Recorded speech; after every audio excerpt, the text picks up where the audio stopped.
I'd like to introduce you to Chris Cook of the Noambit blog. Yeah, my name is Chris Cook, and I write for Noambit.com. And essentially what we offer are audio tours and practical advice for traveling Europe, catering generally to people who are traveling for the first time or going to new destinations, and hopefully just reaching an audience that wants information from someone who's been there, that can provide you information on how to get there, where to go, what to see, and how to experience this particular destination. So what do you see about the unique points of your blog? I've seen a lot. If you look on the internet, you find a lot of advertisement of, hey, come to this destination because of this. And for me, it's more about someone who's been there telling you why to go there or what to see there. I'd say why to go there, because I guess why to go there is different for everyone. So it's more of a what to see once you're there if that particular destination interests you, and how to arrive at that destination. Kind of like a travel guidebook, but online, so to speak.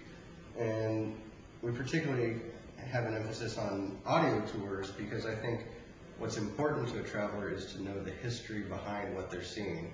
You can see a million churches on your travels throughout Europe, but if you don't know what that cornerstone means, you're just seeing a cornerstone, you're just seeing a church. You need to know, you don't need to know, but I think it's important to know, and it enhances your traveling experience to know what it is you're actually looking at. Can you tell me if you've had a favourite travel destination, or is that too difficult a question for you? It's a fairly difficult question for me. I mean, we concentrate just on Europe, so to me, Europe as an entire destination is important to me and a favorite of mine. The name Noambit derives actually from no and then ambit meaning borders or circumference or boundaries. So I would say for me, one passion of mine is to inspire others to come to Europe, but not come to necessarily just Berlin and stay in Germany. I would challenge people to travel across boundaries, across borders, to experience two different cultures, at least in one trip, at least two cultures in two different countries, to see the difference and be able to actually experience all that Europe has to offer with the opposites. So it sounds to me as though you're saying that people maybe part of your target audience, North Americans, spend a bit of time in a specific destination to see it better rather than necessarily trying to do Europe in a couple of weeks. I think you see that a lot, actually. I mean, you see people that come to study abroad and they say they come to study in Valencia, Spain, and they stay in Spain. Which is great. Come to Valencia, Spain, and see Valencia, and maybe see Granada and Madrid and Barcelona. But I think you're missing out on something of Europe if you don't go to Paris or if you don't go to Rome and have something to compare it to when you're in such relative close destination, close proximity to everything.